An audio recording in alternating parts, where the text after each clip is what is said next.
Hello, welcome one and all to the third official episode of Dylan Explains Everything. My name's Dylan, and in case you couldn't tell by the title, I'm the one explaining everything, including today's topic, AR and VR.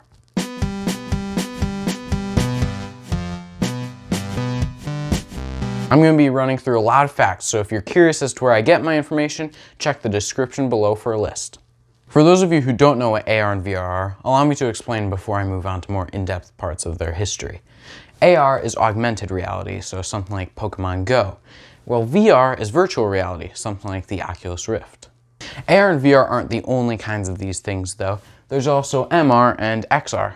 MR is mixed reality and XR is extended reality. AR would be something where you're taking a fictional character or a virtual object and putting it into the real world through something like a smartphone camera. Whereas virtual reality is where you're putting yourself into the virtual world through something like a headset. You can probably tell that AR and VR are virtually opposites yet still the same. AR is taking the virtual world and putting it in real life, whereas VR is taking real life and putting it in a virtual world. So what is MR? MR is kind of like a combination of the two. It's where the virtual world and the real world coexist and can interact with each other. Now, I've never used mixed reality personally, so I'm mainly going to be talking about AR and VR. So what do I mean when I say extended reality or XR?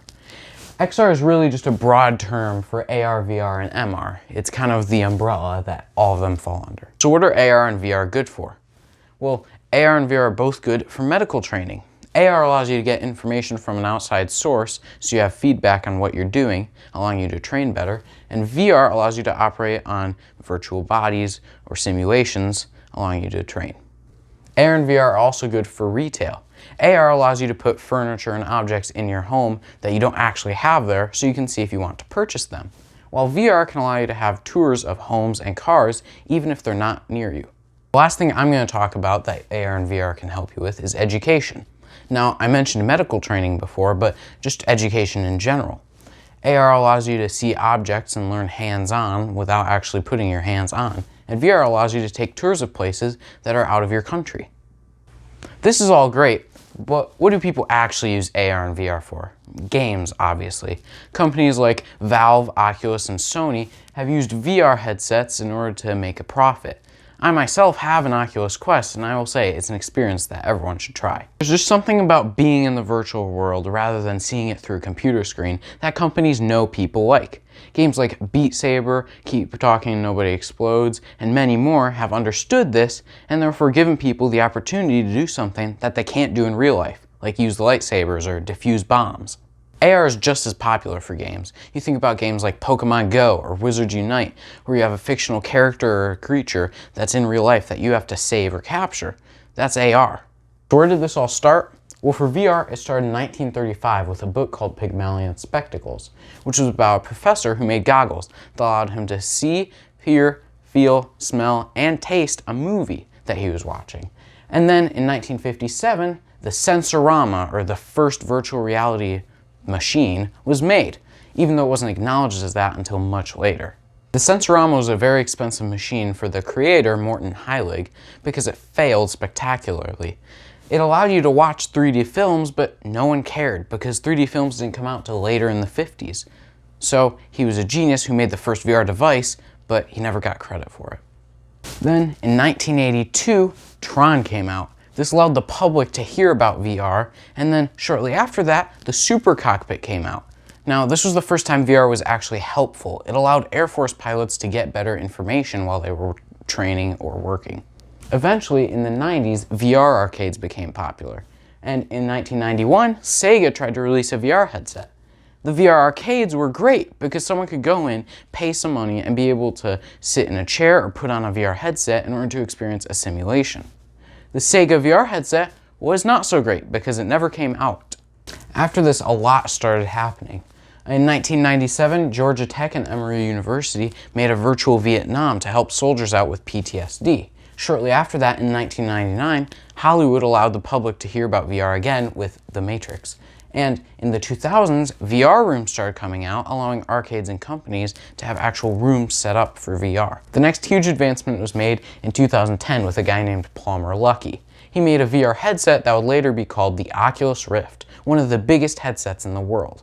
3 years later, in 2013, Valve found a way to produce lag-free VR content, and they shared it with the world, including Oculus and other vendors, for free. Then, just 1 year later, in 2014, Facebook bought Oculus for $3 billion. But that wasn't the only big thing that happened that year. PlayStation also announced PSVR, the VR headset that any PlayStation user knows about. Then, in 2015, Google came out with Google Cardboard, a cheap, easy to use, and works with a lot of phones VR headset. But the problem is, unless you're watching a movie or YouTube, it's pretty useless. Finally, we reach the present with things like the Oculus Quest, allowing you to play VR without being connected to a computer, or the Valve Index, allowing you to have your controllers in hand without actually holding on to them. These show the advancements we're making in VR, allowing more and more consumers to use it. Many people think that VR will even replace, or at least become as common as, phones and computers. AR had a bit of a different history. In 1968, the first recognized AR headset was made by a guy named Ivan Sutherland. It allowed you to enhance your senses of the world. And then in 1974, another advancement was made by a guy named Myron Kruger called the Video Place, which was an AR room. It's nothing like what we have today, but it was a start. Then, the first useful AR headset was made in 1992. It was called Virtual Fixtures, and it was a program for military personnel to learn how to operate machines through AR. Then, in 1998, another huge advancement was made in AR that helped people out. The NFL yellow markers were designed and used. Even though most people don't realize that this is AR, this is one of the most commonly used forms of AR. The last advancement from the 90s was done by NASA. They had an overlay to help navigation with their X-38 spacecraft. Then, at the turn of the millennium, also known as 2000, Hirokazu Kato made AR Toolkit, a toolkit used to help people make AR games easier. Then, skipping a few minor advancements, in 2013, Volkswagen made a training tool that allowed technicians to see repair instructions as they were repairing things.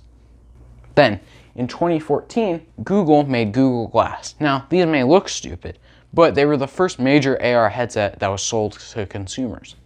Then, in 2016, Microsoft made a similar invention called the HoloLens. These also look stupid, but they also cost a stupid amount.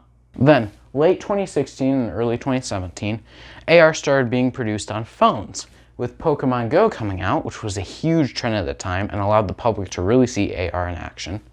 And then in 2017, the IKEA app coming out that allowed you to see furniture in your house that wasn't really there. All of this brings us to the present, with things like Wizards Unite and AR rooms and AR headsets. All of these are major things that allows the public to really use AR, and we're still making advancements to this day. Now, no matter what you think about AR or VR, I definitely recommend that you try them both at least once. They're probably going to help humanity a lot in the future, and they're just plain fun to use.